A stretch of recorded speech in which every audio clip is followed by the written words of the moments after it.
Welcome back, dedicated companions on this profound wisdom quest. We arrive together at day 9, moving ever deeper into the very architecture of a well-lived and meaningful life.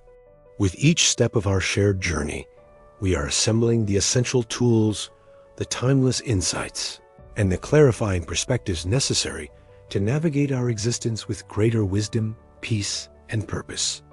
Yesterday, our path led us into the vital and heart-opening realms of empathy and compassion. We explored the sacred art of connection, learning to feel with others and to cultivate a genuine desire to alleviate their suffering. We discovered that a compassionate heart is the source of our deepest meaning and connection. Yet, a crucial and practical question naturally arises from this noble exploration. How do we enact this compassion effectively, wisely, and sustainably in a complex and often challenging world? Good intentions, without a framework for wise action, can sometimes be misguided. A heart full of care, without the inner strength and integrity of character to back it up, can falter in the face of adversity, become overwhelmed by empathic distress, or be manipulated by circumstance. Today, we address this essential need directly by exploring a time-tested, powerful, and elegant framework for human excellence, a blueprint for character that has been revered by philosophers and seekers for millennia. We will dive into the cardinal virtues, ancient blueprints for a noble and flourishing character. When we hear the word virtue in our modern world, it can sometimes sound antiquated or stuffy, perhaps conjuring images of rigid, joyless moralizing or outdated social codes. But in the classical philosophical traditions from which these ideas spring, from Plato and Aristotle to the Stoics, the concept of virtue is anything but stuffy. The ancient Greek word for it was arête, a term that translates not just as virtue, but more accurately as excellence. Arête means to be excellent at the very art of being human, to function at your highest potential, to flourish in the most authentic, skillful, and admirable way possible. A virtue-based ethic, therefore, is less concerned with a strict set of external, unchangeable rules that dictate what to do, or with a purely pragmatic calculation of the outcomes of our actions. It is far more concerned with the quality, the state, the very being of the person who is acting. It asks the fundamental and deeply personal question: what kind of person am I, through my thoughts, my habits, and my actions, choosing to become? The 4 virtues we will explore today are called cardinal because they are derived from the Latin word cardo, which means a hinge, as in the hinge of a door. The great thinkers of the ancient world, from Plato in his seminal work The Republic, to the later Roman Stoics, and even Christian theologians like Thomas Aquinas, believe that all other human virtues and moral excellences, like honesty, generosity, patience, and kindness, hinge upon and are expressions of these essential 4. They are the foundational pillars, the primary load-bearing walls upon which a life of integrity, strength, meaning, and true human flourishing, or what the Greeks called Eudaimonia, is meticulously and intentionally built. Let us now dive into each of these 4 foundational pillars with depth and nuance, understanding their true, rich meaning and their profound, timeless relevance to the challenges and opportunities of our modern lives.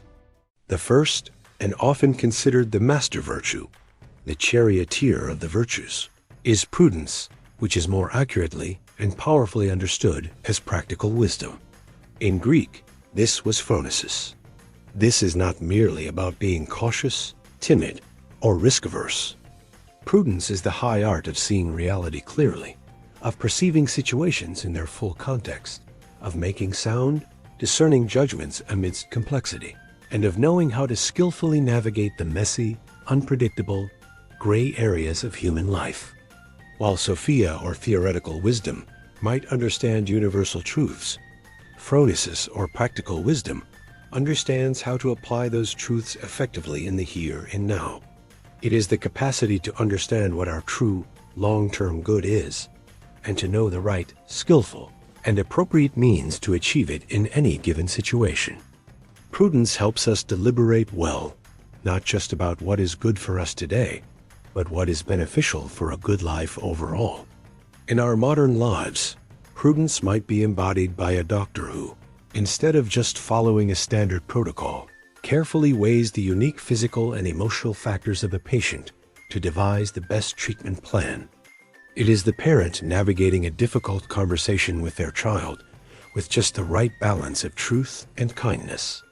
It is the entrepreneur who has the wisdom to know when to persevere and when to make a strategic pivot. It is the essential intelligence that guides all our other virtues into effective and beneficial action.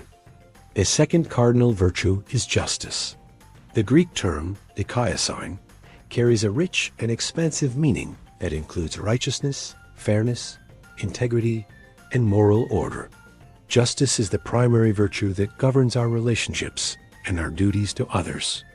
At its core, it is the unwavering commitment to giving each person and each situation their due. This concept extends far beyond the legalistic sense of courts and laws into the very fabric of our daily interactions. It is about personal integrity, about being truthful and honest in our dealings.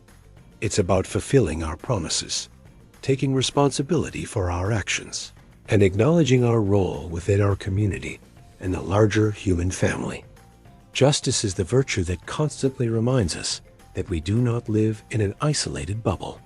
Our actions create ripples that affect everyone and everything around us. It compels us to act with fairness, to respect the inherent rights and dignity of every individual, regardless of their station or our personal feelings about them, and to consciously contribute to the common good.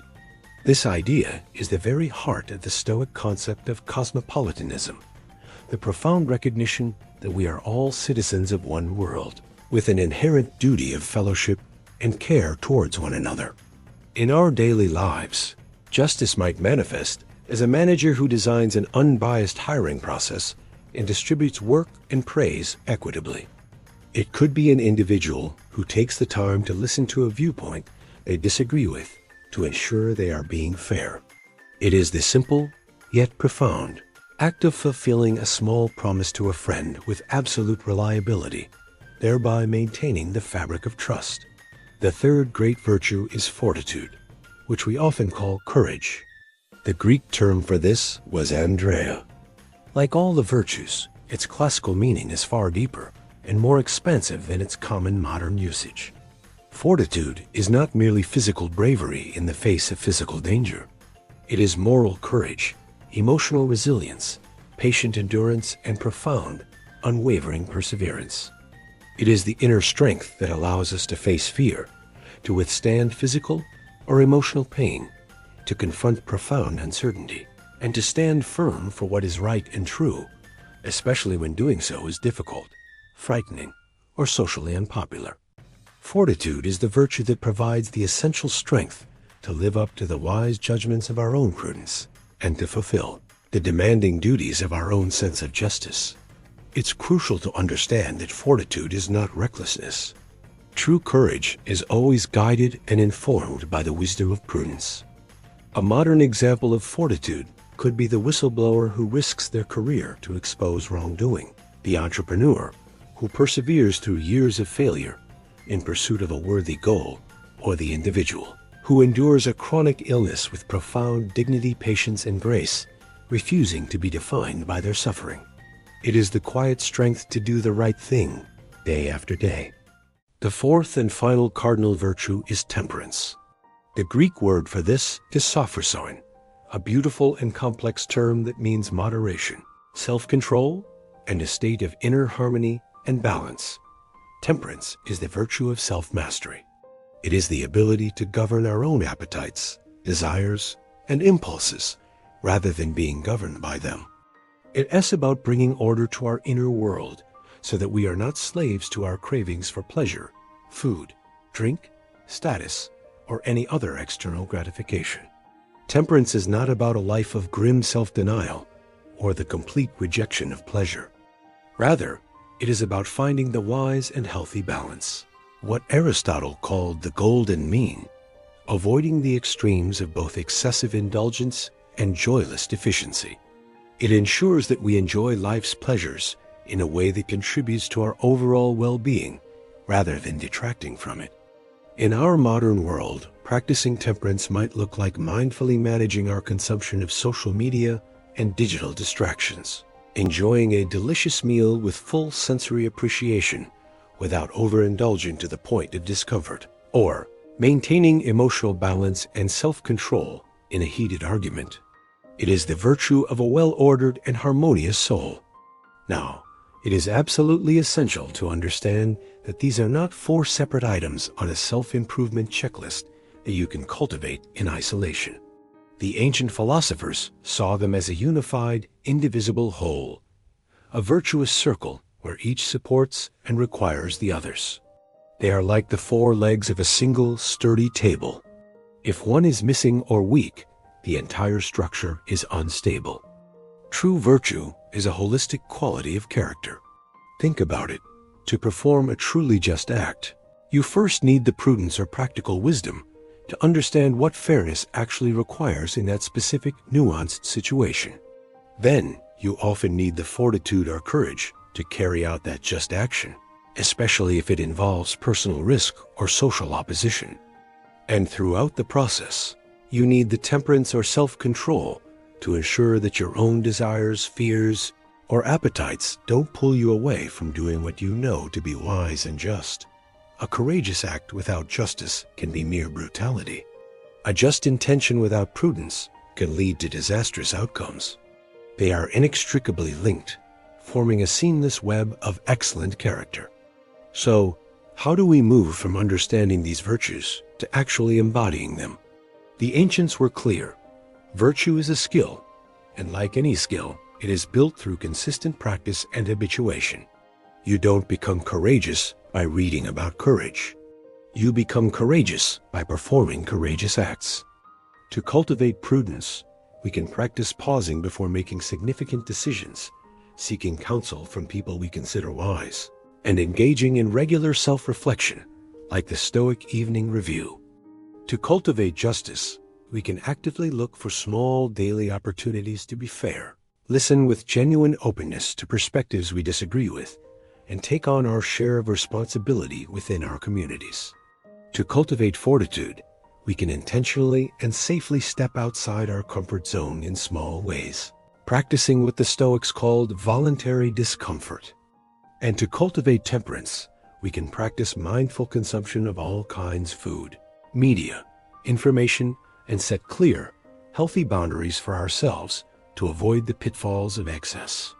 But to truly bring these virtues to life, it helps to see them in action, to move from abstract principles to the friction of lived experience.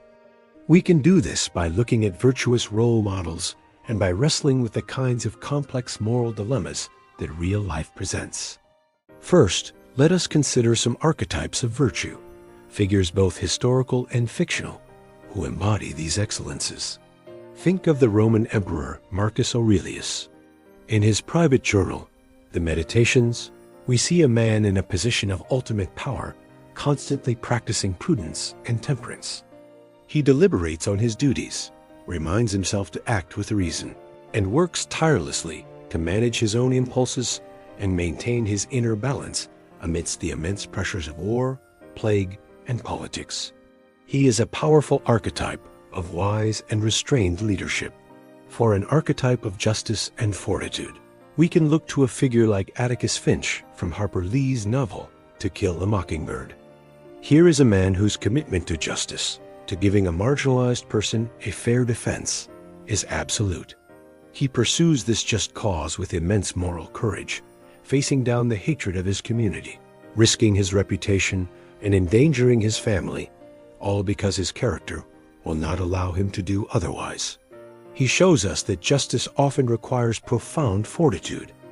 These archetypes are inspiring, but the true test of our character often comes when these virtues seem to be in conflict with one another, in the gray areas of moral dilemmas. This is where prudence must act as the ultimate guide. Consider this first case study, the compassionate truth.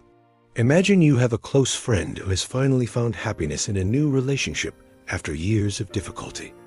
You then discover through a reliable source that their new partner, whom they adore, has been fundamentally dishonest about a significant aspect of their past, perhaps a serious criminal record or a previous undisclosed family. Here, the virtue of justice, in the sense of truthfulness and honesty, seems to demand that you tell your friend what you know. They have a right to the truth. However, the virtue of compassion, which we explored yesterday, and a sense of kindness, calls for you to protect your friend from what will surely be immense, shattering pain. What is the virtuous path? This is a profound challenge. A simplistic rule-based ethic fails here. This is where prudence comes in. A person of practical wisdom would not act impulsively. They would deliberate. They would ask, what is the nature of the lie? Does it represent a present danger to my friend?